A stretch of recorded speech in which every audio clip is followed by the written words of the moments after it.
Қызылорда қаласында Шанхай аймағы Жансүгіров 4-тен осындай жер үй толықтай күйдірілген қыштан салынған.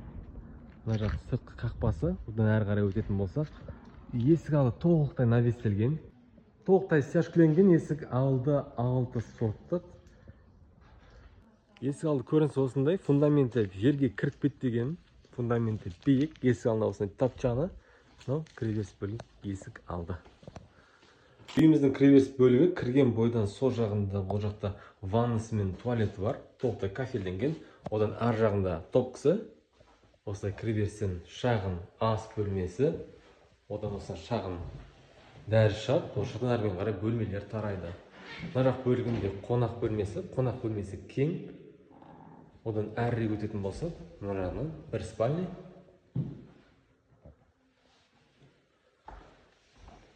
Мына бөлікте тағы да бір тұратын бөлмесі.